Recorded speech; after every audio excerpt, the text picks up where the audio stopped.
Hello everyone, आप सभी कैसे मस्त होंगे, स्वस्थ होंगे, व्यस्त होंगे। जल्दी से ज्वाइन हो जाएंगे जल्दी से।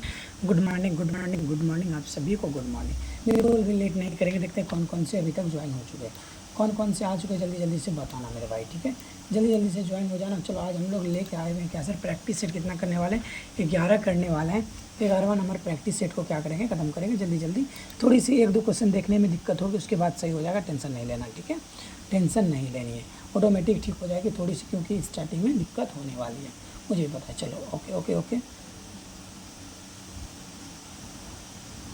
चलो good morning good morning good morning good morning. चलो ओके, आ गए हो।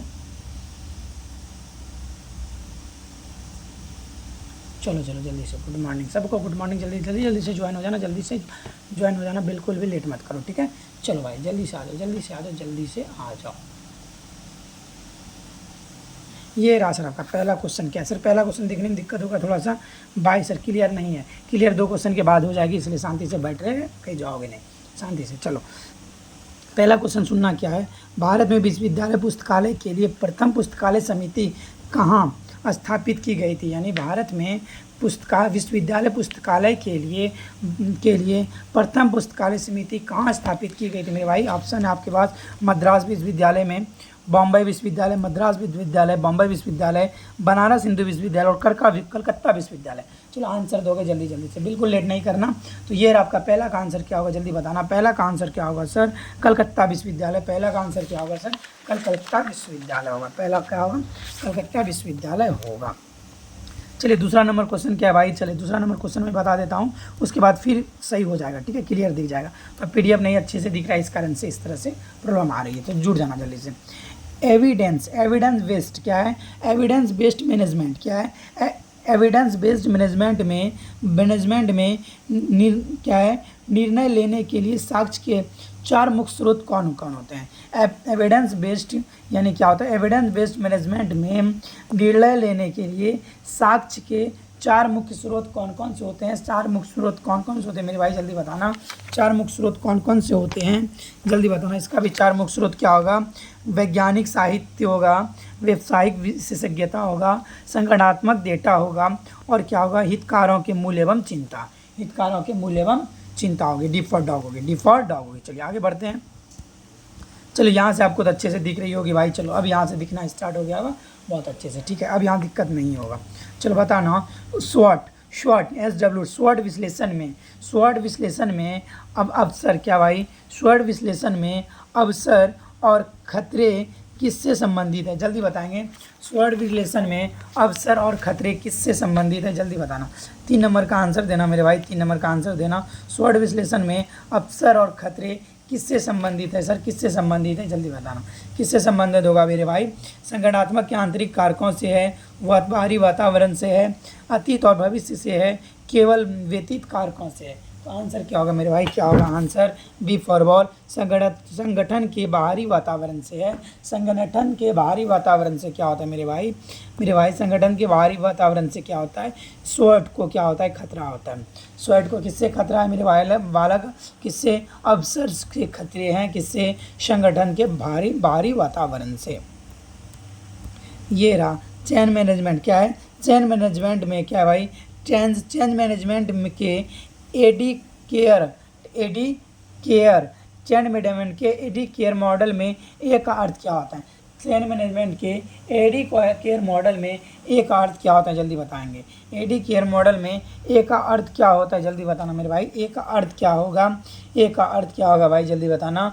ए का अर्थ होता है जागरूकता के बारे में बताना। ए का अर्थ क्या होता है, जागरूकता के बारे में बताना। ए का अर्थ क्या होता है, जागरूकता के बारे में बताना। चलो आगे चलते हैं। इंफॉर्मेशन गवर्नेंस और इंफॉर्मेशन क्या मैनेजमेंट, इंफॉर्मेशन गवर्नेंस और इंफॉर्मेशन मैनेजमेंट में मुख्य अंतर क्या होता है, जल्दी बताना। इंफॉर्मेशन गवर्नमेंट और इंफॉर्मेशन मैनेजमेंट में इन दोनों के बीच मुख्य अंतर क्या होता है, ये बताना भाई, जल्दी से बताना। इन दोनों के बीच अंतर क्या क्या होता है।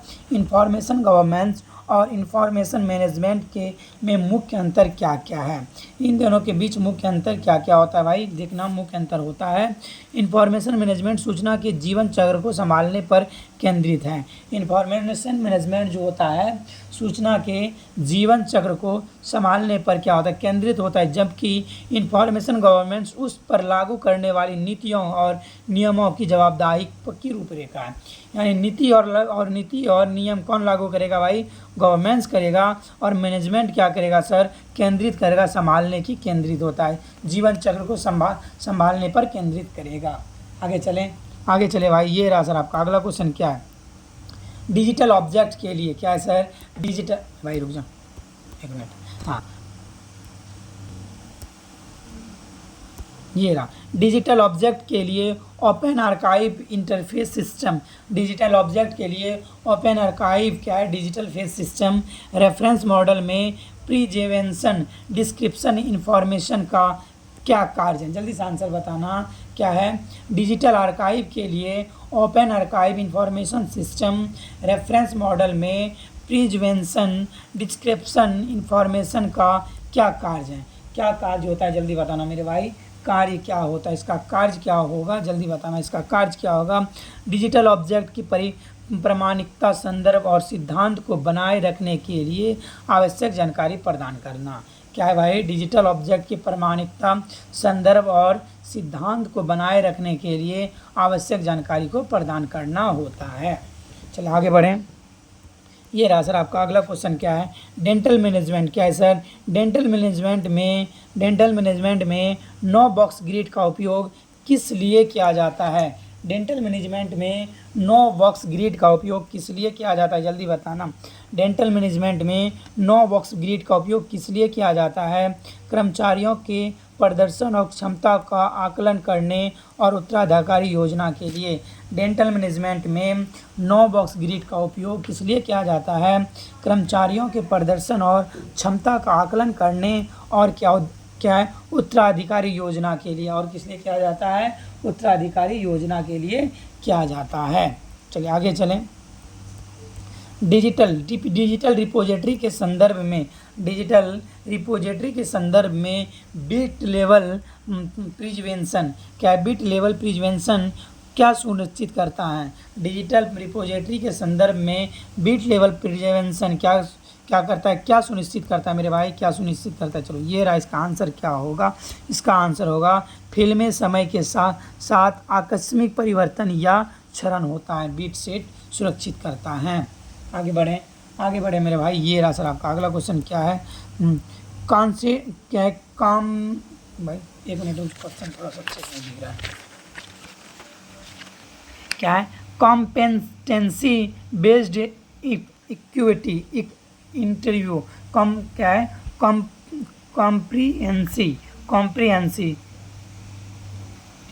कॉम्प्रिहेंसिव बेस्ड इंटरव्यू में एक उम्मीदवार से क्या करने की उम्मीद की जाती है।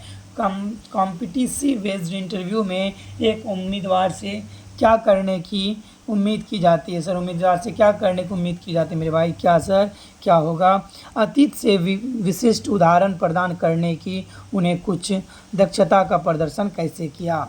ठीक है, ये रहा सर यूजर एक्सपीरियंस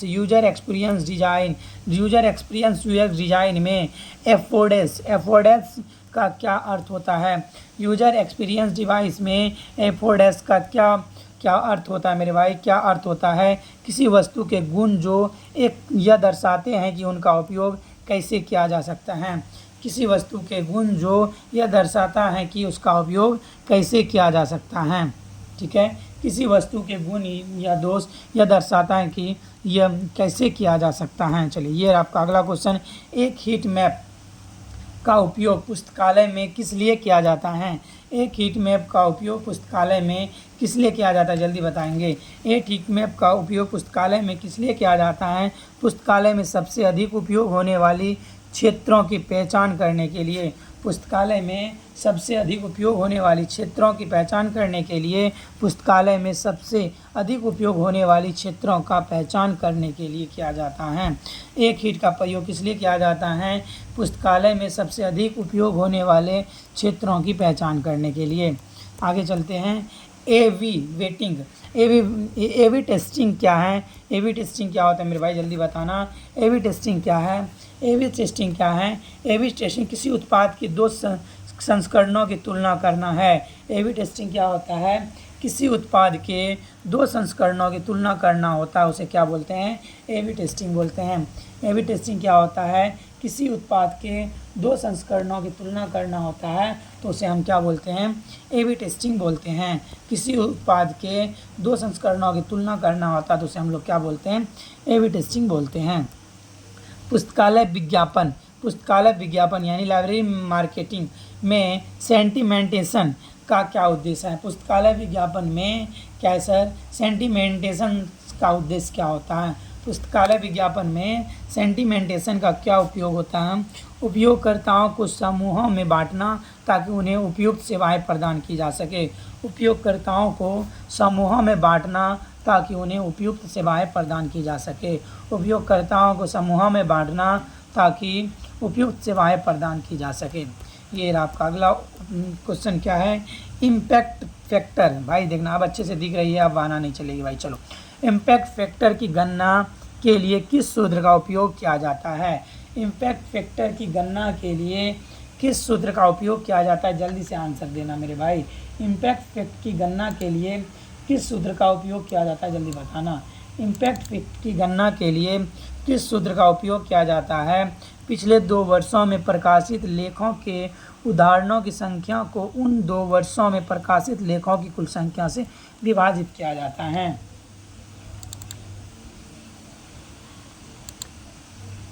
विभाजित किया जाता है। पिछले 2 वर्षों में प्रकाशित लेखों के उदाहरणों की संख्या को उन 2 वर्षों में प्रकाशित लेखों की कुल संख्या से विभाजित किया जाता है।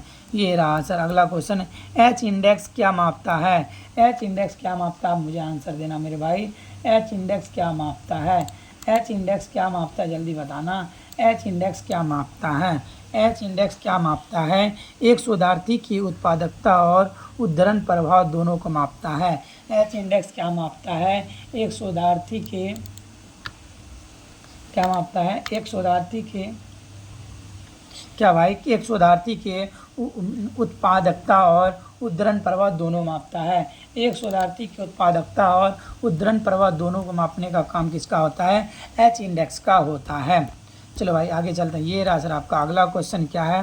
प्रोजेक्ट मैनेजमेंट क्या है? प्रोजेक्ट मैनेजमेंट में स्कोप क्रीप क्या होता है? प्रोजेक्ट मैनेजमेंट में स्कोप क्रीप क्या होता है? जल्दी बताना मेरे भाई। प्रोजेक्ट मैनेजमेंट में स्कोप क्रीप क्या होता है? जल्दी बताना भाई क्या होगा? प्रोजेक्ट मैनेजमेंट में स्कोप क्रीप क्या होता है? परियोजना के सहमत दायरे से अनियंत्रित परिवर्तन या निरंतर वृद्धि। परियोजना के क्या है? परियोजना के सहमति दायरे से अनियंत्रित परिवर्तन या क्या नियंत्रण में वृद्धि। परियोजना के सहमत दायरे से परे अनियंत्रित परिवर्तन या निरंतर में वृद्धि को क्या बोलते हैं हम लोग? प्रोजेक्ट मैनेजमेंट स्कोप क्रीप बोलते हैं में कार्य होता है। चलो आगे बढ़ें। कानबन पद्धति का उपयोग किस लिए किया जाता है? कानबन पद्धति का उपयोग किस लिए किया जाता है? मुझे बताना जल्दी से मेरे भाई। कानबन पद्धति का उपयोग किस लिए किया जाता है? कानबन पद्धति का उपयोग किस लिए किया जाता है? कार्यवाहक को देखने और प्रतिबंधित करने के लिए। कार्यवाहक को देखने और प्रतिबंधित करने के लिए कानबन पद्धति का उपयोग किया जाता है।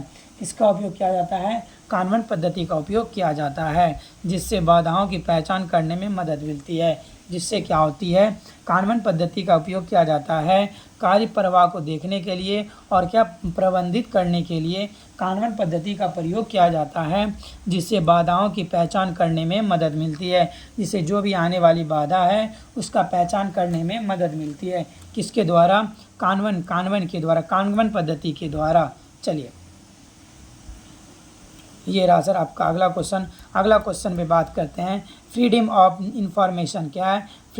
फ्रीडम ऑफ इंफॉर्मेशन और राइट्स टू इंफॉर्मेशन में क्या मौलिक अंतर है? फ्रीडम ऑफ इंफॉर्मेशन FOI और राइट टू इंफॉर्मेशन में क्या अंतर है? फ्रीडम ऑफ इंफॉर्मेशन और राइट टू इंफॉर्मेशन में क्या अंतर है? जल्दी बताना, जल्दी बताना। FOI एक अंतर्राष्ट्रीय अवधारणा है। RTI भारत का विशेष कानून है। RTI क्या है भाई? भारत का विशेष कानून है।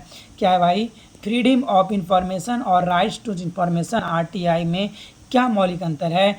FOI एक अंतर्राष्ट्रीय अवधारणा है। FOI क्या होता है मेरे भाई? एक अंतर्राष्ट्रीय अवधारणा है, जबकि RTI एक भारत सरकार के कानूनी अवधारणा है।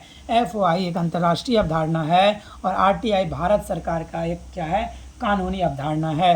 भारत सरकार का क्या है? एक कानूनी अवधारणा है। आगे बढ़ें, आगे बढ़ें। इमोशनल इंटेलिजेंस कार्यस्थल में क्यों महत्वपूर्ण है? इमोशनल इंटेलिजेंस कार्यस्थल में क्यों महत्वपूर्ण है? जल्दी से बताएंगे। इमोशनल इंटेलिजेंस कार्यस्थल में क्यों महत्वपूर्ण है? जल्दी बताएंगे। इमोशनल इंटेलिजेंस कार्यस्थल में क्यों महत्वपूर्ण है? जल्दी बताएंगे। इमोशनल इंटेलिजेंस कार्यस्थल में क्यों महत्वपूर्ण है? जल्दी बताएंगे भाई, क्यों महत्वपूर्ण है? यह कार्यस्थल पर बेहतर संचार नेतृत्व को बढ़ावा देता है। इमोशनल इंटेलिजेंस यह कार्यस्थल पर बेहतर संचार के नेतृत्व को बढ़ावा देता है। ये बेहतर संचार के नेतृत्व को बढ़ावा देता है। क्या इमोशनल इंटेलिजेंस कार्यस्थल पर बेहतर संचार के नेतृत्व को क्या करता है? बढ़ावा देता है। ये रहा सर आपका। अगला क्वेश्चन का आंसर देंगे सपना कुमारी जी भी। यूनिवर्सल क्या है? डिज़ाइन फॉर लर्निंग का सिद्धांत क्या है? Universal design for learning UDL का सिद्धांत क्या है? आंसर देंगे जल्दी से।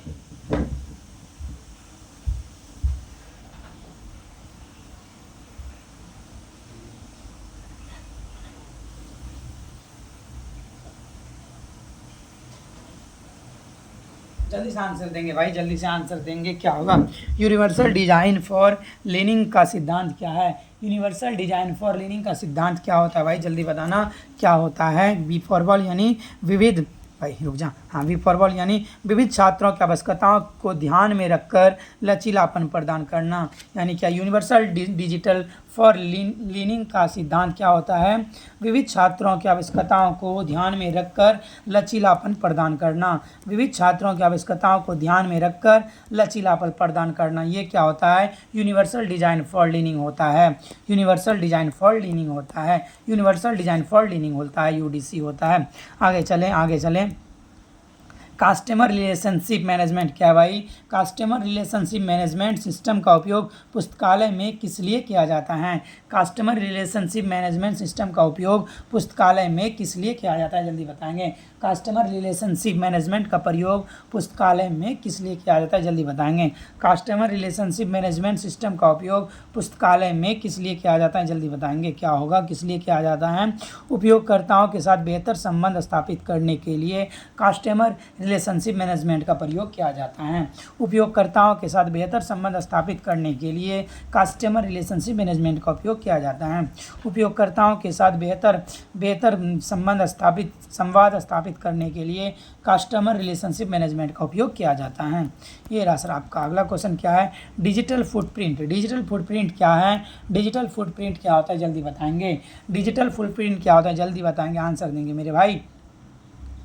डिजिटल फुटप्रिंट क्या होता है? जल्दी बताना मेरे भाई, क्या होता है? डिजिटल फुटप्रिंट क्या होता है? डिजिटल फुटप्रिंट होता है एक व्यक्ति की ऑनलाइन गतिविधि द्वारा पिछले छोड़े गए डेटा का निशान। क्या होता है? डिजिटल फुटप्रिंट होता है एक व्यक्ति के गतिविधि द्वारा पिछले छोड़े गए डेटा का निशान। एक ऑनलाइन गतिविधि द्वारा पीछे छोड़े गए डेटा का निशान। एक व्यक्ति की ऑनलाइन गतिविधि के द्वारा पीछे छोड़े गए डेटा का निशान को क्या बोलेंगे? Digital footprint. यानी जैसे हम लोग कहीं जाते हैं तो पाँव का निशान छोड़ देते हैं तो वो फुटप्रिंट होता है ना, उसी प्रकार से क्या होता है? डिजिटल फुटप्रिंट हो गया। यानी एक व्यक्ति की ऑनलाइन गतिविधि द्वारा पीछे छोड़े गए डेटा का निशान को क्या बोलते हैं हम लोग? डिजिटल फुटप्रिंट बोलते हैं। नेट न्यूट्रलिटी का सिद्धांत क्या है? नेट न्यूट्रलिटी का सिद्धांत क्या है? जल्दी बताएंगे। नेट न्यूट्रलिटी का सिद्धांत क्या है? क्या होगा? जल्दी बताना।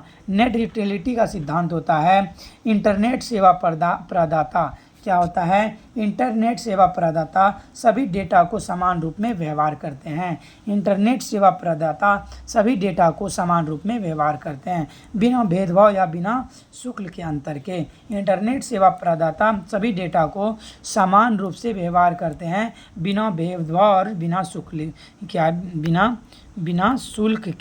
बिना शुल्क के अंतर के। क्या है? नेट न्यूट्रलिटी क्या का सिद्धांत क्या है? इंटरनेट सेवा प्रदान सभी डेटा को समान रूप से व्यवहार करते हैं, बिना कोई भेदभाव या बिना कोई शुल्क के, बिल्कुल free of cost. User personal क्या है भाई? यूजर पर्सन क्या होता है? जल्दी बताना। यूजर पर्सन क्या है? जल्दी आंसर क्या होगा? यूजर पर्सन क्या होता है? आंसर देना भाई। यूजर पर्सन क्या होता है? यूजर पर्सन एक काल्पनिक चरित्र जो उपयोगिताओं को अनुसंधान के आधार पर एक बड़े उपयोगकर्ता समूह का प्रतिनिधित्व करता है। यूजर पर्सन क्या होता है? एक काल्पनिक चरित्र जो उपयोगकर्ताओं को अनुसंधान के आधार पर एक बड़े उपयोगकर्ता समूह का प्रतिनिधित्व करता है, उसे क्या बोलते हैं? यूजर पर्सन बोलते हैं। यूजर पर्सन क्या होता है? एक बड़े उपयोगकर्ता समूह का प्रतिनिधित्व एक काल्पनिक चरित्र जो उपयोगकर्ताओं को अनुसंधान के आधार पर एक बड़े उपयोगकर्ता समूह का प्रतिनिधित्व करता है, उसे हम लोग क्या बोलते हैं? यूजर पर्सन बोलते हैं। चलिए सर आगे बढ़ते हैं। ये रहा सर आपका अगला क्वेश्चन। 25 नंबर पे हम लोग आ गए हैं भाई। जल्दी से, बिल्कुल लेट नहीं करेंगे। यदि सेशन अच्छा लग रहा हो तो क्या करेंगे, एक बार आप लोग लाइक कर देंगे, फटाफट से चैनल को सब्सक्राइब भी कर देंगे, बिल्कुल भी लेट नहीं करेंगे। ओके, जल्दी से लाइक भी कर देंगे, एक बार शेयर भी कर देंगे, फटाफट से सबको ग्रुप में आप भेज देंगे। जल्दी से जितने भी आपके पास ग्रुप है फटाफट से भेज देंगे, उसके बाद फिर से आएंगे। चलो सर करते हैं, चलो आगे बढ़ते हैं। यदि आपको इसकी PDF चाहिए तो आपका नीचे व्हाट्सएप ग्रुप का लिंक पिन है, तो आप उसमें क्या हो जाना, ऐड हो जाना। चलो लाइब्रेरी एडवोकेसी क्या है सर? लाइब्रेरी एडवोकेसी का क्या अर्थ होता है? लाइब्रेरी एडवोकेसी का अर्थ क्या अर्थ होता है? जल्दी बताना मेरे भाई। लाइब्रेरी एडवोकेसी का अर्थ होता है पुस्तकालयों के लिए मूल्य और ज़रूरतों के लिए समर्थन बनाने और उपयोग करने की प्रक्रिया। पुस्तकालयों के लिए, हाँ जल्दी से बताना मेरे भाई, थोड़ा सा रुक जा। हाँ क्या भाई? हाँ, संचार करने की प्रक्रिया। क्या है मेरे भाई? पुस्तकालयों के मूल्य और ज़रूरतों के लिए समर्थन बनाने और संचार करने की प्रक्रिया क्या बोलते हैं हम लोग? लाइब्रेरी एडवोकेसी बोलते हैं। क्या बोलते हैं? लाइब्रेरी एडवोकेसी बोलते हैं। क्या बोलते हैं? लाइब्रेरी एडवोकेसी बोलते हैं। आगे बढ़े मेरे भाई, आगे बढ़ें। चलो ये रहा सर आपका अगला क्वेश्चन पे आते हैं हम लोग। अगला क्वेश्चन पे आते हैं, ठीक है। ये रहा सर अगला क्वेश्चन का आंसर देंगे सर। ये रहा क्या? सिस्टमेटिक क्या है? फोरसाइट क्या है भाई? बता दो। सिस्टेजिक फोरसाइट क्या है? जल्दी बताना। सिस्टेजिक फोरसाइट क्या होता है? जल्दी बताना। सिस्टेजिक फोरसाइट क्या है? जल्दी बताना मेरे भाई। सिस्टेजिक फोरसाइट क्या है? जल्दी बताना। सिस्टेजिक फोरसाइट क्या होता है? जल्दी बताना मेरे भाई, क्या होता है? सिस्टेजिक फोरसाइट क्या होता है? जल्दी बताना। सिस्टेजिक फोरसाइट होता है, क्या होता है? जल्दी बताना क्या होता है? वर्तमान रुझानों के आधार पर रणनीतियाँ बनाना। स्ट्रेटेजिक फोरसाइट होता है वर्तमान स्ट्रेटेजिक फोरसाइट होता है वर्तमान रुझानों के आधार पर रणनीतियाँ बनाना। स्ट्रेटेजिक फोरसाइट होता है वर्तमान रुझानों के आधार पर रणनीति बनाना। क्या होता है? स्ट्रेटेजिक फोरसाइट होता है। चलिए आगे चलते हैं। सर्कल ऑफ क्या है? इन्फ्लुएंस। सर्कल ऑफ इन्फ्लुएंस की अवधारणा किसने? स्टीफन कॉर्वे क्या भाई? एक मिनट हो जाए। हाँ क्या है? सर्कल ऑफ इन्फ्लुएंस की अवधारणा जिसे क्या है स्टीफन कॉर्वे ने लोकप्रिय बनाया। किसने बनाया? सर्कल ऑफ इन्फ्लुएंस की अवधारणा स्टीफन कॉर्वे ने किस पर ध्यान केंद्रित करने के लिए बनाया था? किस पर ध्यान केंद्रित करता है? जल्दी बताना भाई। किस पर ध्यान केंद्रित करने के लिए बनाया था? जल्दी आंसर देना। किस पर ध्यान करने के लिए? उन चीज़ों पर जिन पर हम सीधे प्रभाव डाल सकते हैं। उन चीज़ों पर जिन पर हम क्या कर सकते हैं? सीधे प्रभाव डाल सकते हैं, उसके लिए बनाया था। उन चीज़ों पर जिन पे हम क्या कर सकते हैं? सीधे प्रभाव डाल सकते हैं, उनके लिए बनाया था। आगे बढ़े मेरे भाई, आगे बढ़ते हैं। ये रहा आपका अगला पब्लिक डोमेन। क्या है? पब्लिक डोमेन में कौन सी कृतियाँ शामिल हैं? बता दो जल्दी से। पब्लिक डोमेन में कौन सी कृतियाँ शामिल हैं? जल्दी से आंसर देंगे। पब्लिक डोमेन में good morning, good morning. Public domain में कौन सी कृतियाँ शामिल है, जल्दी बताना मेरे भाई। पब्लिक डोमेन में कौन सी कृतियाँ शामिल है, जल्दी बताना। ओके, चलो जल्दी बताओ मेरे भाई। पब्लिक डोमेन में कौन सी कृतियाँ शामिल है, जल्दी बताना, आंसर दोगे। पब्लिक डोमेन में कौन कौन सी कृतियाँ शामिल है, जल्दी बताना। पब्लिक डोमेन में कौन सी कृतियाँ शामिल है, जल्दी बताना मेरे भाई। ओके, चलो जल्दी बताना। पब्लिक डोमेन में कौन सी कृतियाँ शामिल है, कौन सी है ऐसी कृतियाँ जिनका कॉपीराइट समाप्त हो गया हो। पब्लिक डोमेन में कौन सी कृतियाँ शामिल है, ऐसी कृतियाँ जिसका क्या हो गया हो, कॉपीराइट क्या हो गया हो, समाप्त हो गया हो। पब्लिक डोमेन में कौन सी कृतियों को रखा जाता है, ऐसी कृतियाँ जिनका क्या हो जाता है, कॉपीराइट समाप्त हो जाता है, उसके कहाँ रखा जाता है, पब्लिक डोमेन में रखा जाता है। कहाँ रखा जाता है, पब्लिक डोमेन में रखा जाता है। ऐसी कृतियाँ जिसका कॉपीराइट समाप्त हो जाता है उसे कहाँ रखा जाता है, पब्लिक डोमेन में रखा जाता है। ऐसी कृतियाँ जिसका कॉपीराइट समाप्त हो जाता है उसको कहाँ रखा जाता है, पब्लिक डोमेन में रखा जाता है। ये रहा सर डेटा जर्नलिज्म क्या है भाई, बता दो जल्दी से। डेटा जर्नलिज्म क्या है, जल्दी आंसर देना, जल्दी आंसर देना। डेटा जर्नलिज्म क्या है, जल्दी बताना मेरे भाई। डेटा जर्नलिज्म क्या है, जल्दी बताना। डेटा जर्नलिज्म क्या है, जल्दी बताना मेरे भाई। डेटा जर्नलिज्म क्या है। ओके, चलो आंसर दो मेरे भाई जल्दी से। डेटा जर्नलिज्म क्या है, जल्दी बताना। डेटा जर्नलिज्म क्या है, कहानियों को बताने, खोजने और विशेषण करने के लिए डेटा उपयोग करने वाली पत्रिका है। डेटा जर्नलिज्म क्या होता है, नहीं बी फॉर बॉल होगा। क्या होगा सर, बी फॉर बॉल होगा। कहानियों को बताने और खोजने और विश्लेषण करने के लिए डेटा उपयोग करने वाली पत्रिका है। डेटा जर्नलिज्म क्या है, कहानियों को बताने, खोजने, विश्लेषण करने के लिए डेटा उपयोग करने वाली क्या एक है, पत्रिका है। सीमा कुमारी, चलिए आगे बढ़ें, आगे बढ़ें। क्या है, लीडरशिप और मैनेजमेंट में अक्सर क्या अंतर बताया जाता है। लीडरशिप और मैनेजमेंट में अक्सर क्या अंतर बताया जाता है, जल्दी से बताएंगे आप मुझे। लीडरशिप और मैनेजमेंट में अक्सर क्या अंतर बताया जाता है, जल्दी बताना मुझे भाई। क्या होगा, लीडरशिप और मैनेजमेंट में अक्सर क्या अंतर बताया जाता है, ये बताना मुझे। ठीक है, लीडरशिप और मैनेजमेंट में अक्सर क्या अंतर बताई जाती है, जल्दी बताना मुझे भाई। क्या होता है, लीडरशिप और मैनेजमेंट में अक्सर क्या अंतर बताई जाती है, क्या अंतर बताई जाती है मेरे भाई। लीडरशिप भविष्य की दृष्टि पर केंद्रित होती है जबकि मैनेजमेंट वर्तमान नियंत्रित करता है। लीडरशिप क्या होता है, भविष्य की दृष्टि को केंद्रित करता है जबकि लीडरशिप क्या करता है, वर्तमान की दृष्टि पर कार्य नियंत्रण करता है।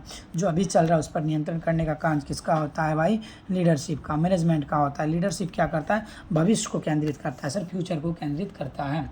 आगे बढ़ें, आगे बढ़ें। ये रहा सर आपका अगला क्वेश्चन, क्या है, ऑर्गेनाइजेशन कल्चर। ऑर्गेनाइजेशन कल्चर क्या है भाई, जल्दी बताना। ऑर्गेनाइजेशन कल्चर क्या है, जल्दी बताना मेरे भाई।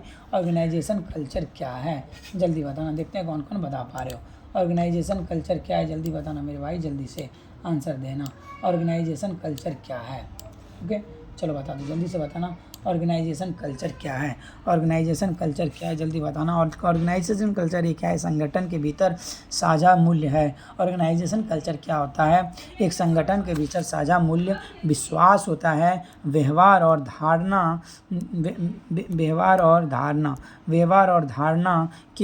क्या होता है, व्यवहार और धारणा के उनके कामकाज को प्रभावित करती है। क्या होती है भाई, ऑर्गेनाइजेशनल कल्चर क्या होता है, एक संगठन के भीतर मूल्य, विश्वास, व्यवहार और धारणाएं उसके कामकाज को क्या करती है, प्रभावित करती है, उसके कामकाज को क्या करती है, प्रभावित करती है। ये रहा सर आपका अगला क्वेश्चन, क्या है, सक्सेशन प्लानिंग। सक्सेशन प्लानिंग क्यों महत्वपूर्ण है, बता दें जल्दी से। सक्सेशन प्लानिंग क्यों महत्वपूर्ण है, सक्सेशन प्लानिंग क्यों महत्वपूर्ण होता है, जल्दी से आंसर देंगे। सक्सेशन प्लानिंग क्यों महत्वपूर्ण है, जल्दी से आंसर देंगे मेरे भाई। सक्सेशन प्लानिंग क्यों महत्वपूर्ण होता है, सक्सेशन प्लानिंग महत्वपूर्ण होता है संगठन के नेतृत्व की निरंतरता बनाए रखने के लिए। सक्सेशन प्लानिंग क्यों महत्वपूर्ण है, संगठन के नेतृत्व की निरंतरता बनाए रखने के लिए संगठन प्लानिंग क्या है, महत्वपूर्ण है। क्या है, सेक्शन प्लानिंग क्यों महत्वपूर्ण है, संगठन के नेतृत्व की निरंतरता बनाए रखने के लिए सेक्शन प्लानिंग क्या होती है, महत्वपूर्ण होती है। आगे बढ़ें, आगे बढ़ें मेरे भाई, आगे बढ़ते हैं। ये रहा सर आपका अगला क्वेश्चन, क्या है, cost benefit analysis. Cost benefit analysis किसका उपयोग किस लिए किया जाता है, कास्ट बेनिफिट एनालिसिस का उपयोग किस लिए किया जाता है, जल्दी बताएंगे। कास्ट बेनिफिट एनालिसिस का उपयोग किस लिए किया जाता है, जल्दी बताना। कास्ट बेनिफिट एनालिसिस का उपयोग किस लिए किया जाता है, आंसर क्या होगा, किसी परियोजना की व्यवहार्यता का आकलन करने के लिए। किसी परियोजना की व्यवहार्यता को आकलन करने के लिए किसका उपयोग किया जाता है, किसका उपयोग किया जाता है, कास्ट बेनिफिट एनालिसिस का उपयोग किया जाता है। कास्ट बेनिफिट एनालिसिस का उपयोग किया जाता है किसी परियोजना की व्यवहार्यता कार्य का आकलन करने के लिए कास्ट बेनिफिट एनालिसिस का उपयोग किया जाता है। कास्ट बेनिफिट एनालिसिस का उपयोग किया जाता है, ठीक है, कास्ट बेनिफिट एनालिसिस का उपयोग किया जाता है। ये रहा सर आपका अगला क्वेश्चन क्या है, क्या है बेंच मार्किंग, क्या है बेंच मार्किंग क्या है, बेंच मार्किंग क्या होता है, जल्दी आंसर देना। बेंच मार्किंग क्या है भाई, जल्दी बताना मुझे, बताओ क्या होगा, बेंच मार्किंग क्या होता है, जल्दी बताना। बेंच मार्किंग क्या होता है, जल्दी बताना। बेंच मार्किंग होता है, जल्दी बताना, बेंच मार्किंग होता है सुधार के क्षेत्र की पहचान करने के लिए अपने संगठन की प्रतिक्रियाओं और प्रदर्शन मैट्रिक्स की तुलना सर्वश्रेष्ठ संगठनों से करने की प्रक्रिया क्या होती है। बेंच मार्किंग क्या होती है, सुधार के क्षेत्र की पहचान करने के लिए अपने संगठन की प्रक्रियाओं और प्रदर्शन मैट्रिक्स की तुलना सर्वश्रेष्ठ संगठनों से करने की प्रक्रिया क्या कहलाती है, बेंचमार्किंग कहलाती है। क्या कहलाती है, बेंचमार्किंग कहलाती है। बेंचमार्किंग क्या है, सुधार के क्षेत्र की पहचान करने के लिए अपने संगठन की प्रक्रियाओं और प्रदर्शन मैट्रिक्स की तुलना सर्वश्रेष्ठ संगठनों के करने की प्रक्रिया को हम लोग क्या कहते हैं, बेंचमार्किंग कहते हैं। क्या कहते हैं मेरे भाई, बेंचमार्किंग कहते हैं, ठीक है, क्या कहते हैं, बेंचमार्किंग कहते हैं। ये रहा सर आपका अगला क्वेश्चन क्या है, डिजिटल वेनलैंड क्या, डिजिटल क्या है, क्या बताएं, वेनलैंड डिजिटल वेनलैंड का क्या अर्थ होता है, जल्दी बता दो। डिजिटल वेनलैंड का क्या अर्थ होता है, जल्दी बताना मेरे भाई। डिजिटल वेनलैंड का क्या अर्थ होता है, आंसर देना। डिजिटल वेनलैंड का क्या अर्थ होता है, जल्दी बताना भाई, क्या होता है, क्या होता है। प्रौद्योगिकी के साथ एक स्वस्थ संबंध बनाए रखना जिससे ऑनलाइन और ऑफलाइन गतिविधियों के बीच संतुलन बना रखे। डिजिटल वेनलैंड का मतलब क्या होता है, प्रौद्योगिकी के साथ क्या होता है मेरे भाई, प्रौद्योगिकी के साथ एक संबंध बनाए रखना जिससे ऑनलाइन और ऑफलाइन गतिविधियों के बीच संतुलन बनाए रखे। क्या, जिससे क्या होगा, ऑनलाइन और ऑफलाइन के बीच क्या होगा, संतुलन बनाए रखता है। किसने, क्या, इसका किसका काम होता है, डिजिटल वेनलैंड का काम होता है। ओके, आगे बढ़ें। क्रॉस रेफरेंस एक कैटलॉग या इंडेक्स में क्या करता है। क्रॉस रेफरेंस एक कैटलॉग या इंडेक्स में क्या काम करता है, जल्दी बताएंगे। क्रॉस रेफरेंस एक कैटलॉग या इंडेक्स में क्या कार्य करता है, जल्दी बताना। क्रॉस रेफरेंस एक कैटलॉग या इंडेक्स में क्या कार्य करता है, जल्दी बताना। क्रॉस रेफरेंस एक कैटलॉग या इंडेक्स में क्या कार्य करता है मेरे भाई, क्या करता है, यह उपयोगिताओं को एक पद या शीर्षक से दूसरे संबंधित पद या शीर्षक पर निर्दिष्ट करता है। यह उपयोगिताओं को एक पद या शीर्षक से दूसरे संबंधित पद या शीर्षक पर क्या है, निर्देशित करता है। यह उपयोगकर्ताओं को एक पद या शीर्षक से दूसरे संबंधित पद या शीर्षक पर क्या करता है, निर्देशित करता है। कौन, क्रॉस रेफरेंस। चलो आगे बढ़ते मेरे भाई, आगे बढ़ते हैं। फंड क्या है सर, फंड आउटिंग क्या है सर, फंड अकाउंटिंग। भाई देखना क्या है, फंड अकाउंटिंग का उपयोग गैर लाभकारी संगठनों जैसे पुस्तकालयों में क्यों किया जाता है। फंड अकाउंटिंग का उपयोग गैर लाभकारी संसाधनों जैसे पुस्तकालयों में क्यों किया जाता है, बता दो जल्दी से। फंड आउटिंग का उपयोग गैर लाभकारी पुस्तकालयों में क्यों किया जाता है, जल्दी बताना मेरे भाई, जल्दी बताना। क्या होगा, निधि के उपयोग और प्रबंधन की पारदर्शिता बनाए रखने के लिए। किस लिए, निधियों के उपयोग और प्रबंधन की पारदर्शिता बनाए रखने के लिए फंड आउटिंग किया जाता है। किसमें, गैर लाभकारी पुस्तकालय में फंड आउटिंग किया जाता है। निधियों की उपयोगिता और प्रबंधन पर की पारदर्शिता बनाए रखने के लिए क्या किया जाता है, फंड आउटिंग किया जाता है। क्लाउड कंप्यूटिंग में SaaS का क्या अर्थ है, SaaS का क्या अर्थ है। क्लाउड कंप्यूटिंग में SaaS का क्या अर्थ होता है, जल्दी बताएंगे। क्लाउड कंप्यूटिंग में SaaS का क्या अर्थ होता है, जल्दी बताना मेरे भाई। क्लाउड कंप्यूटिंग में SaaS का अर्थ होता है software software as a service क्या होता है? क्लाउड कंप्यूटिंग में सास का अर्थ होता है software as a service. Cloud computer में क्या साज का अर्थ होता है? Software as a service. Cloud computer में साज का अर्थ होता है software as a service. Cloud computer में साज का अर्थ होता है सॉफ्टवेयर एज ए सर्विस। एक एप्लीकेशन प्रोग्रामिंग इंटरफेस क्या करता है? एक एप्लीकेशन प्रोग्रामिंग इंटरफेस क्या करता है? जल्दी बताना। एक एक एक एप्लीकेशन प्रोग्रामिंग इंटरफेस क्या करता है? जल्दी बताना। एक एप्लीकेशन प्रोग्रामिंग इंटरफेस क्या करता है? यह विभिन्न सॉफ्टवेयर अनुक्रमों को एक दूसरे के साथ संवाद करने और डेटा साझा करने की अनुमति देता है। यह विभिन्न सॉफ्टवेयर अनुप्रयोगों को एक दूसरे के साथ संवाद करने और डेटा साझा करने की अनुमति देता है। यह विभिन्न सॉफ्टवेयर अनुप्रयोगों को एक साथ दूसरे संवाद करने और डेटा साझा करने की अनुमति देता है। कौन देता है? एक सॉफ्टवेयर क्या है? प्रोग्रामिंग इंटरफेस क्या है? इंटरफेस। एक सॉफ्टवेयर प्रोग्रामिंग इंटरफेस क्या करता है? यह विभिन्न सॉफ्टवेयर उपयोगों को एक दूसरे के संवाद करने और डेटा साझा करने की अनुमति देता है। ठीक है, एक दूसरे के संवाद और डेटा साझा करने की अनुमति देता है। चलिए आगे चलते हैं। म्यूचुअल एग्रीमेंट क्या है? म्यूचुअल एग्रीमेंट किस प्रकार की कैटलॉगिंग का एक सिद्धांत है? म्यूचुअल एग्रीमेंट किस प्रकार के कैटलॉगिंग का एक सिद्धांत है? जल्दी बताएंगे। म्यूचुअल एग्रीमेंट किस प्रकार के कैटलॉगिंग का एक सिद्धांत है? जल्दी बताना मेरे भाई। म्यूचुअल एग्रीमेंट किस प्रकार के कैटलॉगिंग का एक सिद्धांत होता है? जल्दी बताना। किस प्रकार का? सहकारी कैटलॉगिंग का एक सिद्धांत होता है। म्यूचुअल एग्रीमेंट क्या है? एग्रीमेंट क्या होता है? सहकारी कैटलॉगिंग का एक क्या होता है? सिद्धांत होता है। म्यूचुअल एग्रीमेंट क्या होता है? एक सहकारी कैटलॉगिंग का एक क्या होता है? सिद्धांत होता है। यदि आपको सेशन अच्छा लग रहा हो तो क्या करेंगे? लाइक करेंगे, चैनल को सब्सक्राइब भी कर देंगे। और यदि आपको इसकी PDF चाहिए तो व्हाट्सएप ग्रुप का लिंक नीचे दिया हुआ है, आप क्या होंगे? ऐड हो जाएंगे। चलिए ये रहा सर आपका अगला क्वेश्चन क्या है? डिजिटल सिटीजनशिप में क्या शामिल है? बता दो जल्दी से। डिजिटल सिटीजनशिप में क्या शामिल होता है? जल्दी बताना। डिजिटल सिटीजनशिप में क्या शामिल होता है? ऑनलाइन दुनिया में सुरक्षित। डिजिटल सिटीजनशिप में क्या शामिल होता है? ऑनलाइन दुनिया में सुरक्षित क्या है? भौतिक और जिम्मेदारी से भाग लेने के लिए मानदंड और कौशल। क्या ऑनलाइन दुनिया में सुरक्षित भौतिक और जिम्मेदारी से भाग लेने के लिए मानदंड और कौशल होता है? मानदंड और कौशल होता है। ऑनलाइन दुनिया में सुरक्षित, नैतिक और जिम्मेदारी से भाग लेने के लिए मानदंड और कौशल को क्या बोलते हैं? डिजिटल सिटीजनशिप बोलते हैं। फ्रीवेयर और ओपन सोर्स सॉफ्टवेयर में क्या अंतर है? फ्रीवेयर और ओपन सोर्स सॉफ्टवेयर में क्या अंतर है? जल्दी बताएंगे। फ्रीवेयर और ओपन सोर्स सॉफ्टवेयर में क्या अंतर होता है? सर कोई अंतर नहीं दिया, गलत है। फ्रीवेयर हमेशा विज्ञापन, ये भी गलत है मेरे भाई। क्या है? फ्रीवेयर और ओपन सोर्स सॉफ्टवेयर में अंतर होता है मेरे भाई, बता देना। ओपन सॉफ्टवेयर सब महंगा होता है, ये भी गलत है।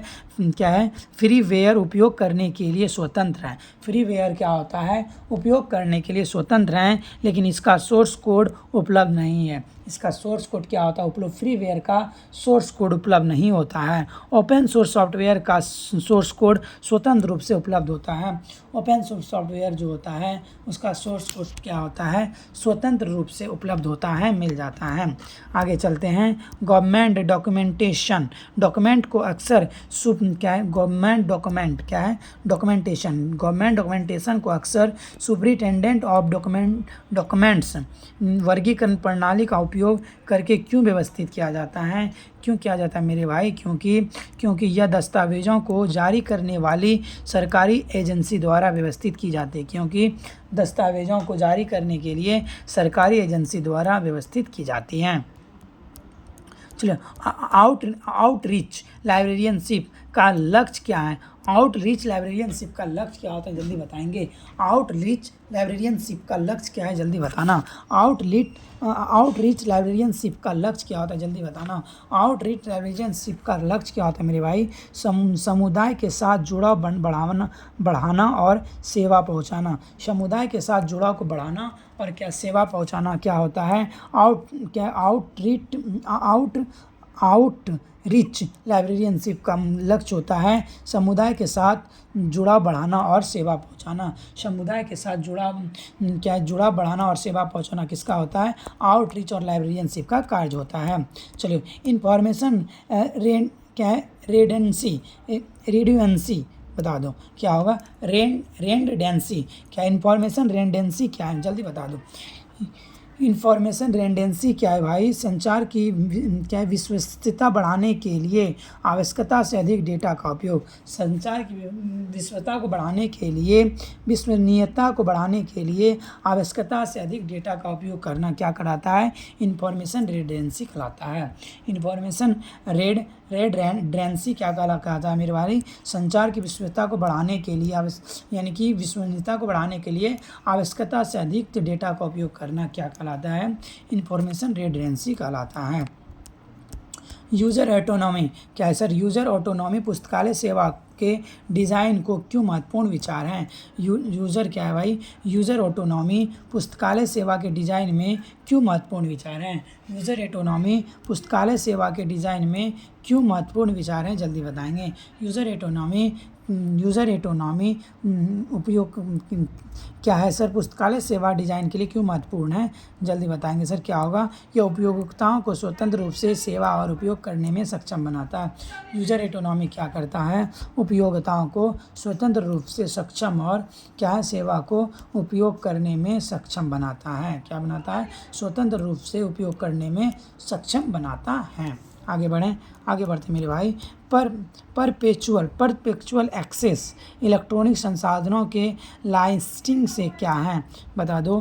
परपेचुअल क्या है, सक्सेस इलेक्ट्रॉनिक संसाधनों के लाइसेंसिंग में क्या है, जल्दी बता देना।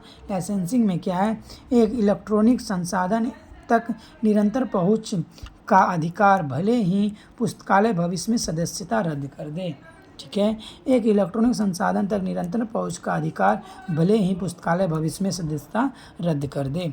परपेचुअल एक्सेस का इलेक्ट्रॉनिक संसाधनों में लाइसेंसिंग का अर्थ होता है एक इलेक्ट्रॉनिक संसाधन तक निरंतर पहुंच का आविष्कार भले ही पुस्तकालय भविष्य में क्या कर, सदस्यता रद्द कर दे। ये क्या है, फंड रेंडिंग क्या है, फंड रेजिंग में case for support, fund raising में केस फॉर सपोर्ट क्या है, जल्दी बताना। फंड रेजिंग में केस फॉर सपोर्ट क्या है, जल्दी बताना। फंड रेजिंग में केस फॉर सपोर्ट क्या है, जल्दी बताना मेरे भाई। केस फॉर सपोर्ट क्या होता है, एक दस्तावेज जो बताता है कि किसी संगठन को समर्थन क्यों मिलना चाहिए। क्या है, फंड रेजिंग का अर्थ क्या होता है, में केस फॉर सपोर्ट का अर्थ होता है एक दस्तावेज जो बताता है कि संगठन को समर्थन क्यों मिलना चाहिए। एक दस्तावेज जो बताता है कि समर्थन को संगठन क्यों मिलना चाहिए, ये किसका काम होता है, ये होती है। आगे चलें मेरे भाई। नेशनल ऑर्गेनाइजेशन भाई, नेशनल भाई देख दो क्या है, हाँ, नेशनल ऑर्गेनाइजेशन में फेस डेट क्लासिफिकेशन, फेस्टेड क्लासिफिकेशन का क्या है, एल्यूमिनेटिव क्लासिफिकेशन पर मुख्य लाभ क्या होता है, जल्दी बताना। का मुख्य लाभ क्या होता है मेरे भाई, मुख्य लाभ होता है एक अधिक लचीलापन और नए जटिल विषयों का समायोजित करने की क्षमता प्रदान करना होता है। चलिए सर, ये रहा सर आपका अगला क्वेश्चन।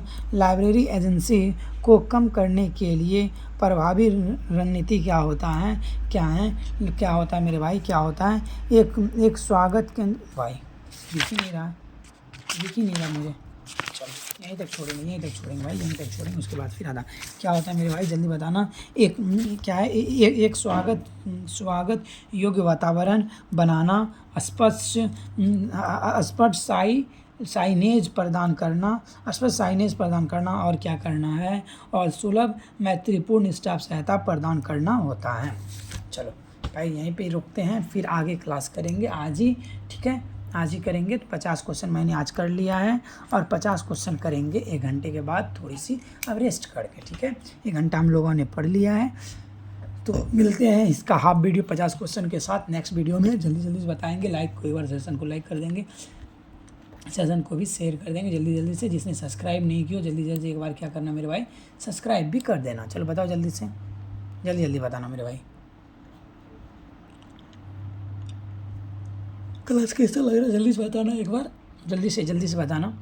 आज हम लोग क्या करेंगे, अभी जो वीडियो आएंगे उसके बाद जो आएंगे, सेट 1 से लेके कितने करेंगे भाई, देखना रिवाइज करेंगे पूरा सेट 1 से सेट 1 से स्टार्ट करेंगे और सेट कितना 5 तक करेंगे एक दिन में, और जब तक चलते रहेगी 5 तक खत्म नहीं होगा, सेट 5 तक कंप्लीट करेंगे एक बार में। तो आप लोग क्या करो, व्हाट्सएप ग्रुप में जुड़ जाओ, जो नहीं जुड़े हो तो पूरा क्लियर करके छोड़ेंगे। सेट 1 से लेके 5 तक लगातार अभी करते रहेंगे। इसके बाद जो आएंगे, कितने बजे आएंगे टाइम बता दूँ मैं, कितने बजे आएंगे सर? 12:30 में, 12:30 में हम आएंगे, 12:30 में आएंगे, 12:30 में आएंगे और सेट 1 से लेके सेट 5 तक लगातार मैराथन के अंदर हम लोग पूरा एक बार रिवाइज करेंगे, ठीक है। 12:30 बजे में फिर लाइव आना है, 12:30 में, ठीक है। और क्या करेंगे, सेट 1 से लेके 5 तक रिवाइज करेंगे पूरा। आप लोग क्या करेंगे, आंसर देते रहेंगे और मैं क्या करूँगा, यहाँ से पढ़ता रहूँगा, फटाफट जल्दी जल्दी कर लेंगे, ठीक है।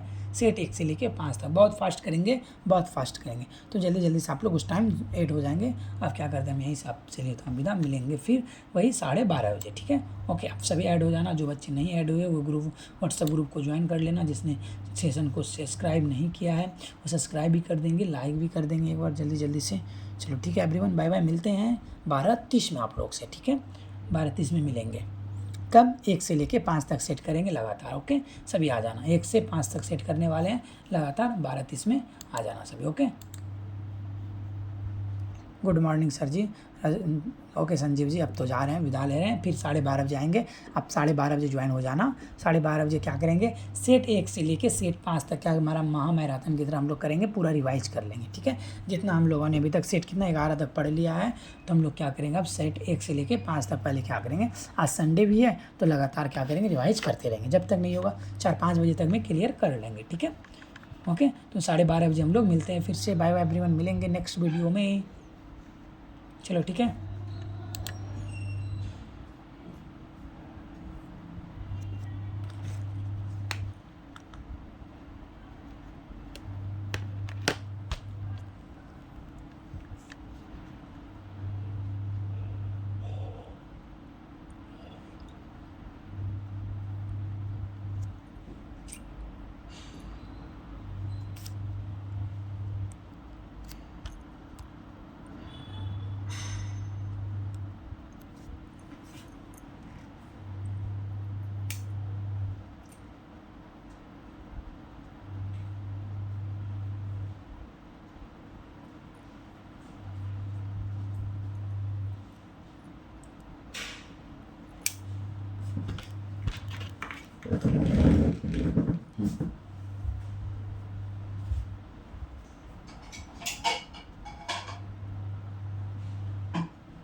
ग्रुप में ऐड कैसे हो, व्हाट्सएप ग्रुप का लिंक दिया है कमेंट सेक्शन की जस्ट ऊपर में, ठीक है। वहाँ पे आप क्या हो, ऐड हो जाओगे। नहीं तो आप क्या करना, मैसेज कर देना 8407897014 पर मैसेज कर लो।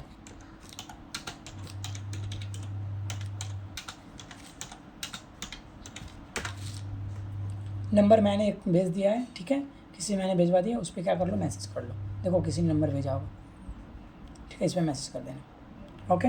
आप ग्रुप में ऐड हो जाओगे।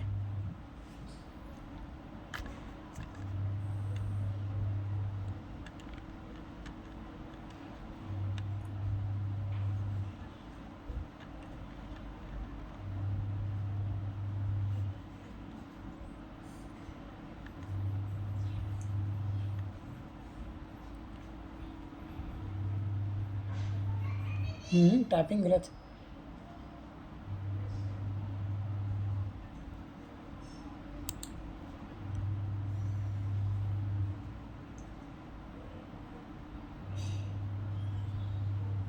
गुड, चलो ठीक है, बाय बाय एवरीवन, मिलते हैं 12:30 बजे आ जाना, ठीक है। 12:30 बजे क्या करेंगे हम लोग, 12:30 बजे यानी सेट 1 से लेके 5 तक क्लियर करेंगे डायरेक्ट एक ही वीडियो में। तो चलते रहेंगे, आज संडे है, ठीक है। चलो बाय बाय एवरीवन, ऐड हो गए सर, ओके।